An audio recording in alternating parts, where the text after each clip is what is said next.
If I had every brokerage that touches the Great Lakes donate $20 per transaction, that generates upwards of about $15 million a year, which can actually have some good impact on some of the environmental things that we're trying to do. If this water doesn't continue, what do we have?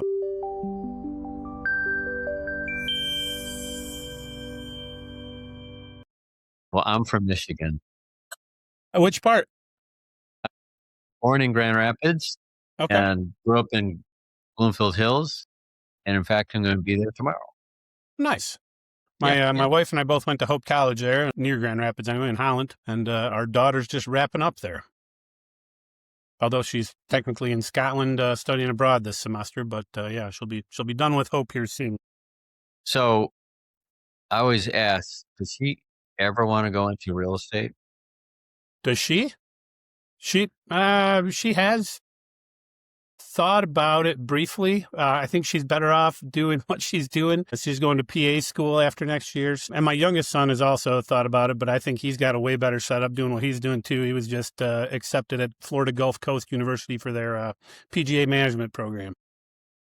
So what I can say of after my daughter traveling around with me on showings when she was 7, she said, no, I'm not going to do that. Right? Yeah, no, I can't say that I would encourage my kids to go into it at this point. It's amazing. I mean, change happens everywhere, right? And in every occupation, but yeah, it seems like real estate. And again, when you start throwing in the AI stuff and the way things are headed with Compass and, Zillow and those wars, it certainly is interesting. I don't know how long you've been doing this. For me, it's only about 9 years, but 20. Yeah, the amount, I can't fathom the amount of change that, has happened in the past 2 decades. A lot. I started in 2004, and the lucky thing is that I started with an incredible mentor who's been in the business since 1967. So that made the difference for me. I was with Coldwell Banker, which meant many changes as well. I never know who owns Coldwell Banker, sent that, whatever. They own every company. So, and now Compass owns every company, right? Right. So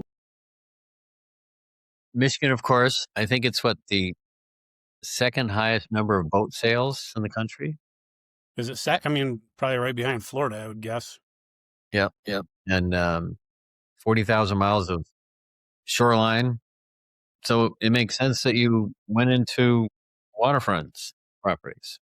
And it's, I think a lot of it was my childhood upbringing. My father was the ranger on Power Island here in West Bay. It's a 200-acre island. He was a ranger out there and kind of kept things running and keeping trails clear and things like that. But I grew up out there from the age of about 4 to 16, very Huck Finn-like and feral.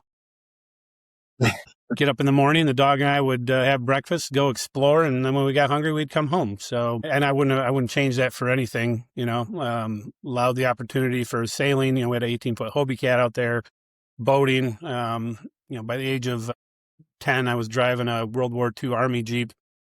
Oh, that's cool. In case I had to help out, if something happened, and be able to get back to the cabin in time and all those good things. Bulldozer. So, yeah, it was just a fantastic upbringing. And I think that's partially, well, probably not even partially, a huge reason, for my love and appreciation for the Great Lakes, for sure. Yeah, our family had an island up in McGregor Bay, which is top of Georgian Bay through Ontario. So it's a drive. The ending is over in Georgian Bay. I don't know because I haven't been there. It's on my bucket list. Sounds like a weird place for a bucket list. Somebody said you can see in the water where essentially we would have had, Himalayan type mountains here had the glaciers not come down and kind of squash those things. And they said you can see them laid out horizontally. Yep. I don't know if that's true or not. But and there's things like potholes ground into the stone, like sudden holes. It's very cool. And President Roosevelt liked to go fishing there. So they blasted a channel so they could get him so he can fish in the bay. Of course they did. And they call it blasted channel for some reason. I have no Yeah, idea. go figure. But, I believe everything that we do is a combination of everything that we've done. And so you had your experience. I've lived in water my whole life to some degree. And so you stayed put where you are. We did, we've tried a couple different places. And I've been fortunate. I was actually a Spanish major at Hope and lived in Spain. My dad lived in New Zealand for the last almost 40 years. And I was there for a semester. We tried moving to Asheville, North Carolina. That was the year that we got about 6 inches of snow on May 5th, I think it was. And I had a buddy always call me saying, you should come down and check it out. So we went down and checked it out. But the thing about North Carolina, there's no natural lakes. They're all man-made. We got down there and said, hey, you want to see the lake? I'm like, absolutely. And we go up and The lake. see a puddle. I'm not sure where the lake is, though. So and then we did live in the Florida Keys for a few years, which was outstanding because you're surrounded by water down there. And usually this time of year, I'm asking myself why we moved back. But other than that, I think Traverse City is about one of the most beautiful places you can be. And as I always tell clients moving here from out of state, if you can be here for 10 months of the year and just get out of here for February and March, it's about ideal. Yeah. Well, my grandfather had a place in Lake Michigan in Grand Haven. And that was, that's what people don't know is Michigan has sand dunes. Right. A lot of them. Right near you. Yeah, and we've got As Sleeping well Bear as Dunes not far from here. Being the cherry capital of the world. That's right. We're very excited. I just saw this year's the 100th anniversary, and they're bringing back the milk carton boat regatta. Oh. Kind of excited for that event. The milk carton, interesting. Yeah, so we have cardboard regattas. Similar concept. These just get a little more buoyancy with the milk cartons.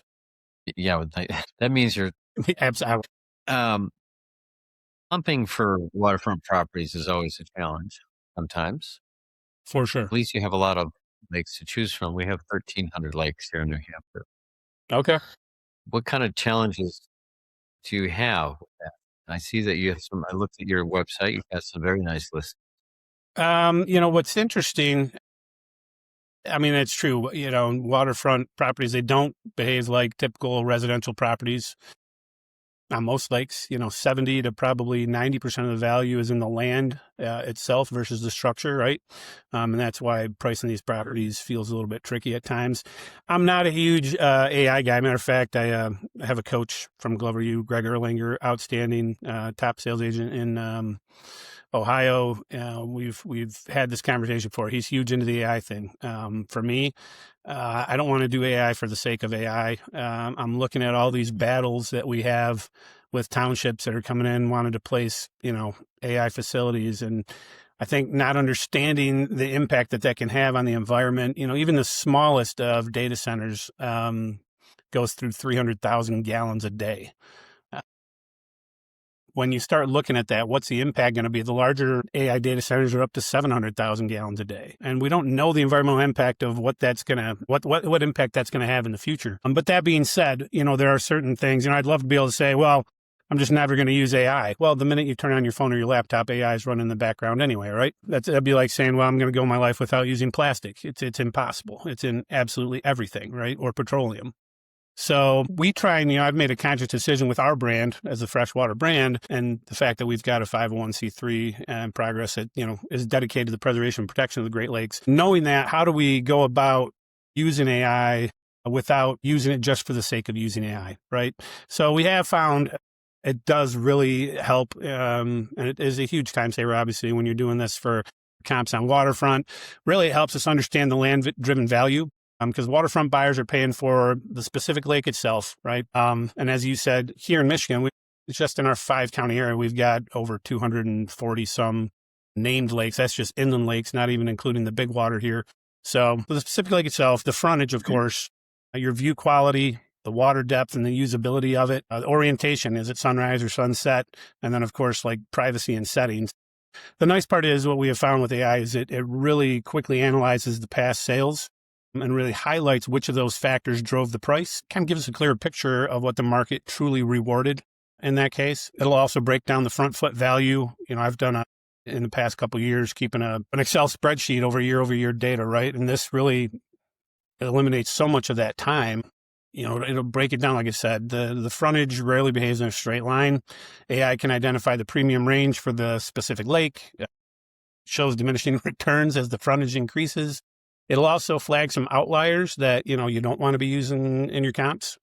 So that, we find that helps with the pricing, of course. And then, as I said before, it separates the land value from the house, because a lot of times the structure is just to the minority value in the thing. So it'll estimate the home's contributory value. It'll identify when the property is essentially just a land sale with a house on it, compare similar tear down or rebuilds. That's especially true when you've got older cottages that are sitting on premium land, right? And you can filter it, sales, by the frontage type, the view quality, the usability, whether it's sandy, shallow, marshy, etc. You can even get location tiers around a specific lake.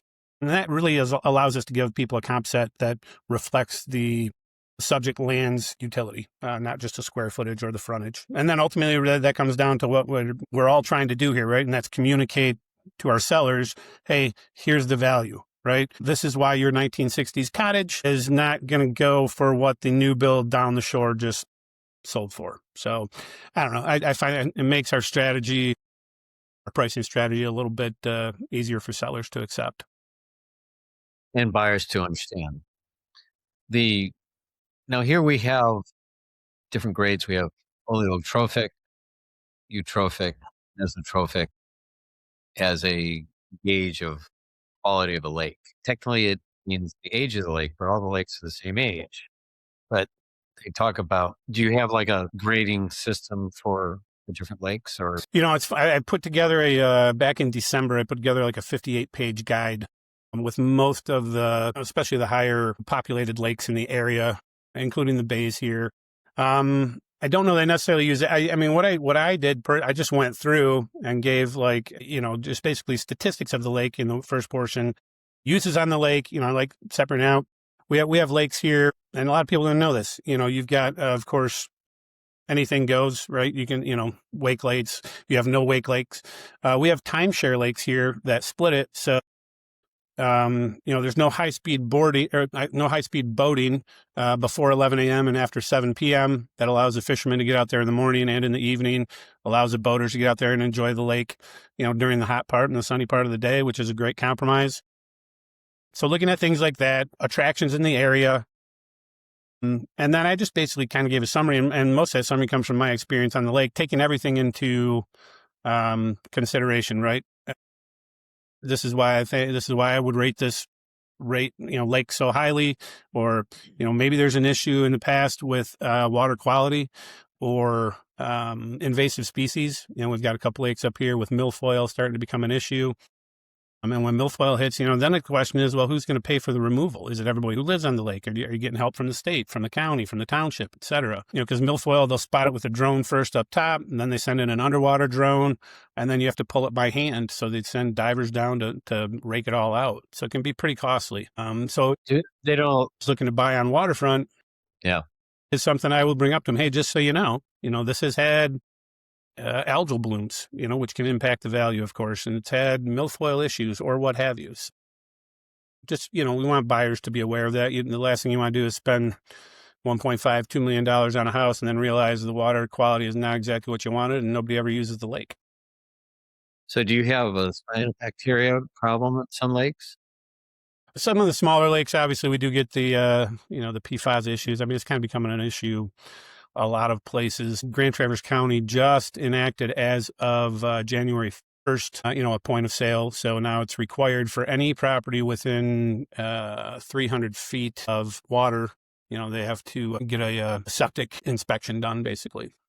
And most, Benzie County, Leelanau, they've already had that in place. We actually just put it in place. And Michigan, crazy enough, and you probably know this, Michigan is the only state in the country that does not have a state code for septic, which, when you consider the fact that we are surrounded by 20% of the world's fresh water, is absolutely crazy. I'm a huge believer in individual property rights, but at the same time, some of those older systems, they're going to be causing some problems here if we don't get to them quickly. Well, it's interesting that here the septic is such a big issue.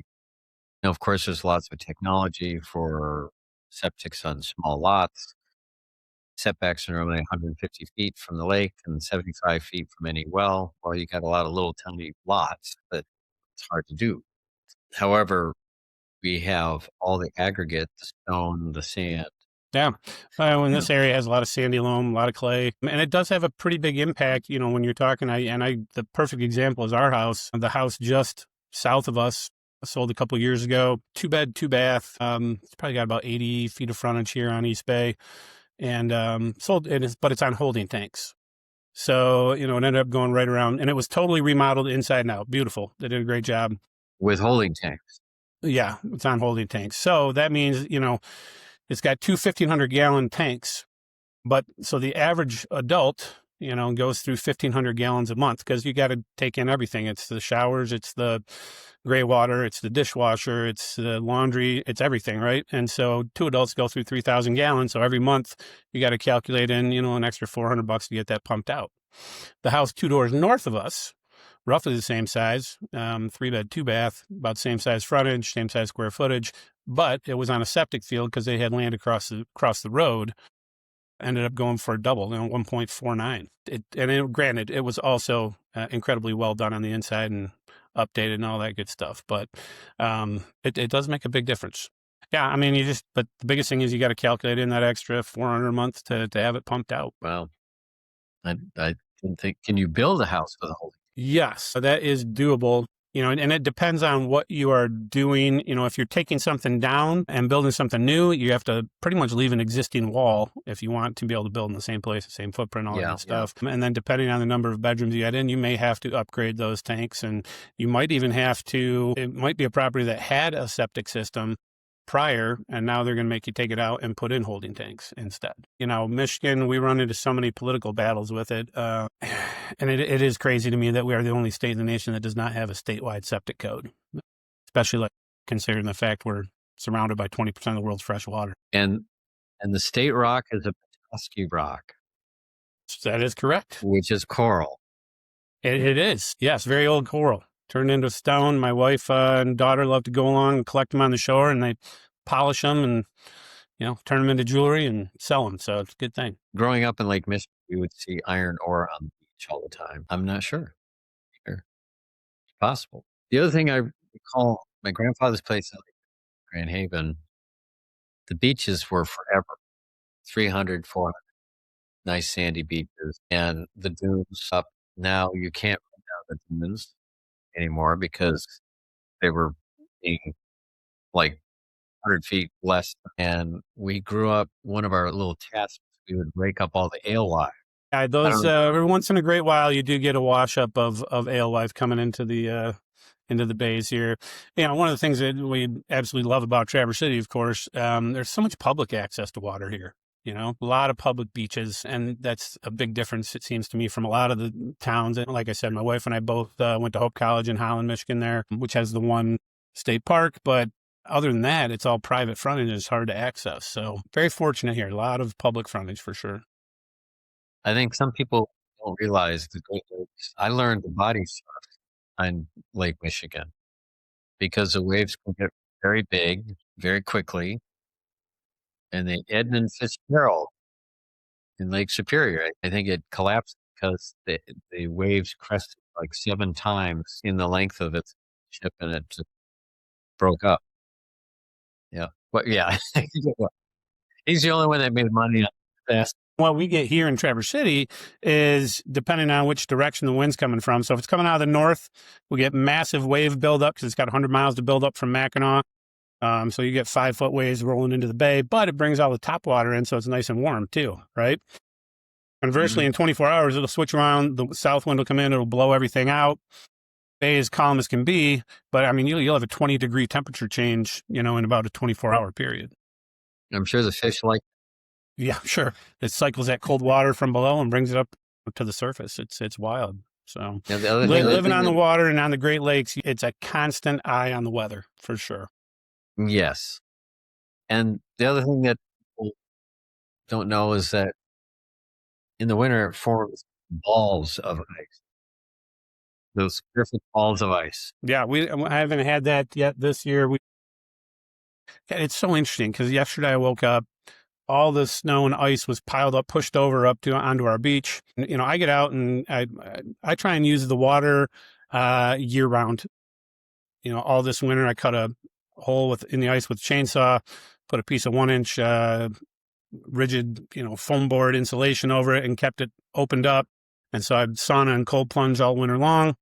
And then when the ice gets rolled up on the beach, it's a little more dangerous. I was like, well, I'm not going to be able to do that. I came home in the afternoon. The wind had shifted. All the ice had blown over to the other side of the bay. So I was able to take advantage of it and get in the water. And now today it's back and all piled up on our beach again. So very wind dependent here. So you just mentioned something. We do a lot of ice fishing here. I've never seen somebody put rigid insulation over the hole. That makes so much sense. I don't know if it worked. I was like, that is a great idea. So I got a piece. I duct taped the whole thing to keep it from pieces chipping off and things like that and littering. So just covered the hole, did a great job all winter long. But it was in an area that nobody was driving by. So I stopped and I waited for him. Probably a good move. And I said to him, are you out of your mind? It's like, it just started freezing. Maybe it was 2 inches. He goes, well, that's okay, because every 10, 15 feet, I drill a hole and check the ice. In other words, he did a perforated line. All right. Perfect. Just perfect for the cracking. Perfect. Those fishermen, man, I tell you, they're serious. Well, we have fishing derbies for that. The fishermen, serious fishing derbies, where they win boats. Yeah. I was told my wife, if I take up ice fishing, things are kind of rocky between us there. So then you put a nice big square inside. Well, speaking of AI, I've created a whole bunch of fun AI videos. Sora, I've got a great one of me selling an ice house to flamingos. I'll send it to them. They're all on my website. But in terms of AI, it's frightening how realistic it is. And it takes minutes. I've got selling a bunch of penguins in igloo and Basaki, and it just comes up with great.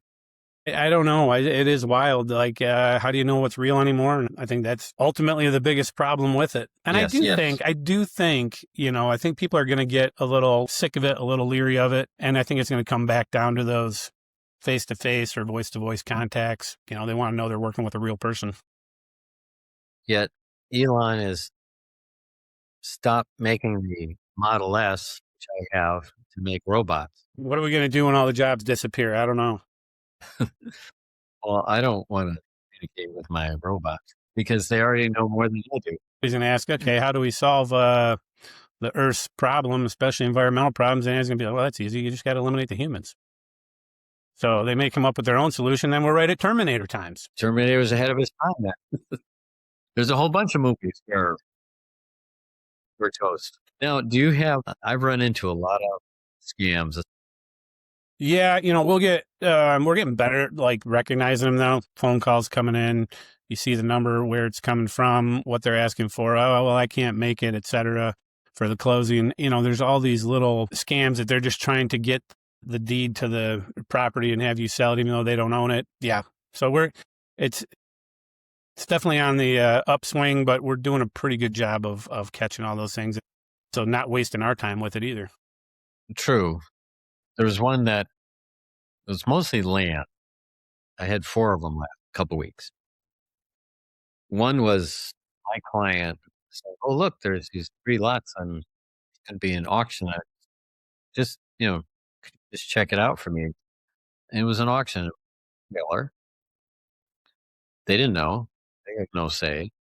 He said, "Well, yeah, they have title insurance," which doesn't.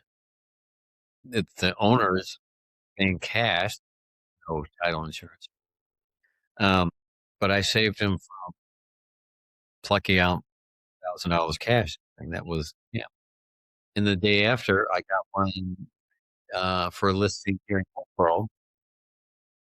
And the tax card had a different name, but no, same name, address. And close enough, I drove to his house.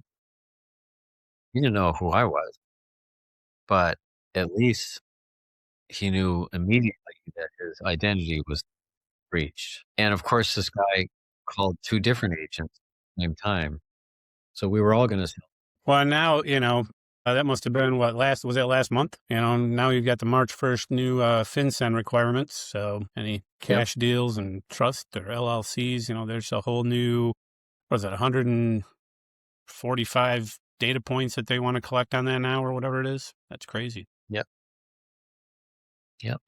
Well, I think, as you said, even in 9 years, the real estate business has changed so much, and it's not necessarily easy, but I enjoy it. We have to. So, again, you've talked a bit about a lot of work that you do to protecting the Great Lakes. Certainly, lakes, and especially Michigan, is the value for the state. Really. I mean, that you protect the lakes. There's no question. I serve on the Aspire board of directors here, our MLS, and chair of the PR committee. One of the things one of my goals with this whole thing, we've got a lot of agents here in our area who do a lot of great things. What I would love to see set up, and I'd kind of run some numbers one night. I wrote a children's book called Sandy the Stone. You can find it on Amazon. You can find it on my website. 50% of the proceeds go to our, the Freshwater Foundation of Michigan. But what my ultimate goal is, for me personally, I'm only going to be able to sell so many books. What I'm trying to do is have a greater impact, right? A greater reach. And you do that, of course, by everybody joining together. Many hands make light work. We've got a restaurant here in town, a Vietnamese restaurant called, and one of the things you do when you go up to order, they say, okay, we're going to donate $1 toward a local, a regional, or an international, charity of your choice, basically. And it just kind of got me thinking. I'm like, if we could just at every closing, if I was able to do this, start it off in our MLS and show how it gets value, and then grow this thing.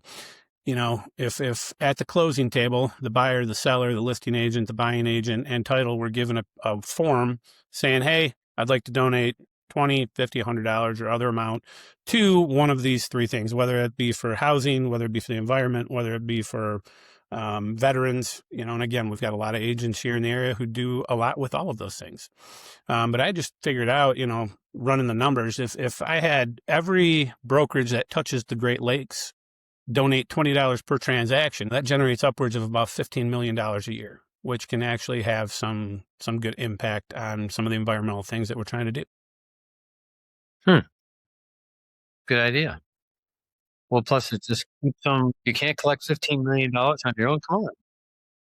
Well, it's going to take me a lot longer than it would if we can get everybody on board with this thing anyway. We left it a little loose on purpose to be able to contribute to different things that we wanted to contribute to. And that's why it's for the preservation and protection of the Great Lakes. One of the biggest battles we've got going right now, for the last couple of decades, everybody was talking about the zebra mussels, right? And then, zebra mussels have to attach to a hard surface, so they clog up all the exhaust pipes from factories, things like that, and they're in concrete and whatever. Really, the biggest threat I think we've got now are quagga mussels. And quagga mussels can attach right to the soft bottom. If you were able to see the lake bottom going from Wisconsin over to Michigan, you would find probably about 6 inches to a foot deep of quagga mussels covering the entire bottom.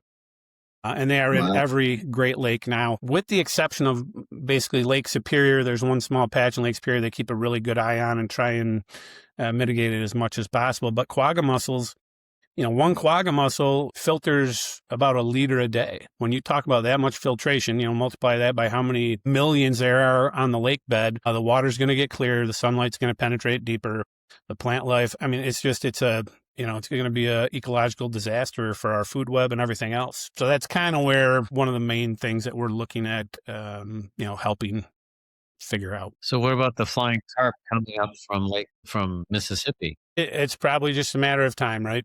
Honestly. Yep. And they can do everything they can try to do to stop it, but ultimately, we're the only species I know that destroys the environment that we're dependent upon for living. So it's wild to me. But yeah, I imagine it's a matter of time, and then someone will capitalize on it and have hunting tours with bow and arrow and try and take out those flying carp as they reach the surface and all that fun stuff. So for those who don't know, there's these gigantic carps that just the sound of a boat motor, they start jumping out of the water. There's some pretty good videos. So this book that you have, or this guide, where is that available? And so, my 58-page guide to the waterfront, the lakes, and the real estate on those lakes, believe we add it to our website. If not, people can email me at Kelly, Kelly, at themittengroup.com, and I'll be more than happy to send them a copy of it. As far as my children's book goes, it's available on Amazon. It's actually carried by Barnes & Noble and Books A Million, and also on our website. That's good. Great story of perseverance about a stone who is out in the lake trying to make it to the shore, and his adventure along the way and how he must persevere to get there. My personal favorites are loons, which is why I have this little mug. Nice. I give that away at every closing, and I get calls all the time because they broke it. It's the only mug they use, and I like that. And there are those who would say that that's right, but I'm a big supporter of loons. I mean, loons means clean water. Yeah, and actually my guide does touch on some of those things, and as well as, a little public service announcement on swimmer's itch, which we get in a lot of smaller lakes up here, due to waterfowl feces. We like Canada, but not the Canadian geese. Right? So, if you get out of the water and you rinse and towel off, it's really not a big deal, but it does, otherwise you get red, itchy bumps all over your skin. So not a huge deal, but, all those little things you can help people with. Try and bring some value for your clients. I just remember the sand gnats or whatever they were called, and snake grass, where you can pull them apart. That I don't know of. Yeah, maybe it's not like there was like little sprouts of. It's not grass. It's like they have little sections and pull them apart. Yeah. So I firmly believe that lake life is life, and I promote it time. But all my fond memories, and I think everyone's fond memories, are a lake has something to do with it. I would 100% agree with you there. One of the goals I always had was having a waterfront home on Old Mission Peninsula here in Traverse City. West Bay would have been ideal. That has quickly become Billionaires Row there. So if we end up here on East Bay, the nice part is, the older I get, the more I appreciate the sunrises versus the sunsets. So I bring that up a lot because in New Hampshire, we have 18 miles of shoreline. And of course, it's not facing west. So a lot of people think, well, I want a west-facing lake.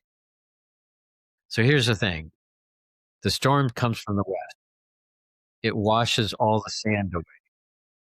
If you're facing east, you have a sandy beach. And so I wake up to an absolutely spectacular sunrise in the morning. It's different. I have a whole book on just my view. And the other thing is that that's different because the horizon is waterline. Here, the horizon is mountain. You don't see the sun set behind the trees. So I'm a big fan of the sunrise.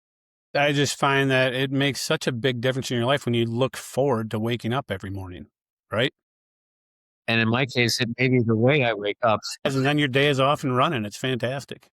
That's right. And let the sunrise happen. So yes, I'm a little tired because I own a restaurant in Rochester. It's called My Thai Bistro.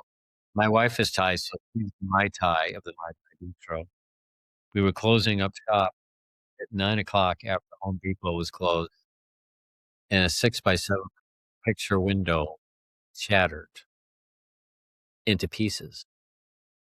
No idea why. So I had to find wood framing and build a wall. But then I had to paint it so it didn't look like an abandoned building. And it's pouring this morning. Well, and if we weren't there, I'm sure that people might look at the bar for free supplies. Well, you gotta make hay while the sun's shining or something like that, right? So is there any special things you want people to know about your business? And Michigan, of course, being the great lake state. Yeah, I guess, I would sum like this. I'm definitely more of a relational than a transactional person. Probably about 2/3, roughly 66% of my business comes from my sphere. So yeah, we do a lot of fun client events. Matter of fact, here in June, we'll have a client event at the house. So people who have listed or bought with us come, and we do we'll cook out or cater. Just time to get together and make some introductions for people, and made some good friends who have moved to this area. And, it's like, hey, we start talking. What do you do? And do you play hockey? Yeah, well, great. And now I've got clients who are on my hockey team, and that's just kind of how I operate. Way more relational than transactional. I think one of the things that people have figured out over the last decade, especially after COVID, but a lot of people are coming here from out west, California, Oregon, Colorado, et cetera. And they all really kind of said the same thing of, we have looked at the climate change models, and we know that over the next 100 years, like, this is the place to be. And that was probably 8-9 years ago. And it really just started sinking into me of, that waterfront, that value is only going to increase over time. I don't think it's hard to go wrong with waterfront. It really is. And the biggest thing I'm trying to do is bring an awareness to our MLS. And honestly, like I said before, every MLS, every brokerage that touches the Great Lakes, realize what we've got here. If this water, for some reason, doesn't continue to be, beautiful and life sustaining and keep that whole food web together, what do we have? I mean, you look out there now, it's going to be a frozen, barren wasteland. And if we didn't have this water, Michigan basically becomes Ohio. And who wants that? Well, I went to school in Miami, Ohio, actually. So all I know is that Ohio got Toledo and we got the Upper Peninsula. I think it was a hell of a trade. That's right. I think the war 1830 something. That's why Michigan has a crooked bottom.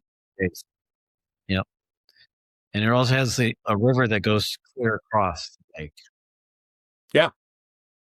So it goes in both directions somehow. Yep. We really are fortunate, though. And we live in an absolutely beautiful place. A lot of people want to be here. And I would expect our sales to be pretty strong over even still the next decade. Maybe not the Traverse City area, but the surrounding areas for sure. As people, we're geographically locked in here, and we can only expand one direction really, and that's south. But as people expand south and even, a little bit more to the north east, and you start getting up into this part of the Mitten, that's going to continue to boom and grow for, the next decade. There's a lot of land out there, a lot of waterfront that's still fairly affordable as you start moving out of the Traverse City area. Of course, everything on the coast up to Petoskey and Bay Harbor and Charlevoix and those areas will continue to do well. But a lot of land and a lot of water in this area still. So your base of client, a lot of people coming from California to Michigan? Over the past, I would say 8-9 years, there have been a fair number sick of being burned out and taxed out and everything else. So, and all of them very well versed on climate change for sure. Yeah. So New Hampshire is the same zone as Michigan. You're talking latitude? So weather-wise, it's literally the same. We just have more mountains. I learned to ski at Mount Holly, which is a landfill. We've got a half dozen ski hills here that are pretty solid, pretty decent. Love the fact that, community-based ones that are nonprofit and, volunteers staff them. And so that's where all the kids learn to ski growing up. But within an hour, we have Crystal Mountain, which is fantastic. We've got Boyne Mountain, which is absolutely wonderful. One of my favorites. Nubs Knob's a little further north, but yeah, we've got a good, I would say, half dozen within an hour's distance here. So that's nice. We actually have one in Wolfboro. It's a tow rope in Wolfboro where I live, and they had 1,000 landings. Yeah. Lake Quinnipisaukee. The ice has to be 13 inches, not because of the airplanes, but because of the plows. Because trucks can't fly very well. Just use a regular snowplow? No, it's a big plow. They would make a runway. It's, whatever. Yeah. And you can't land the same way because you can't hit the brake. Hang on, everybody. We're coming in. You land and pray, and then pray again. Do that anyway. Well, it's great to talk to another Michigander. Live free or die here, right? Well, it was great talking to you. Yeah, you too. Thank you very much, Mike. I appreciate it. And, Michigan's a great state to live in. I know because I did.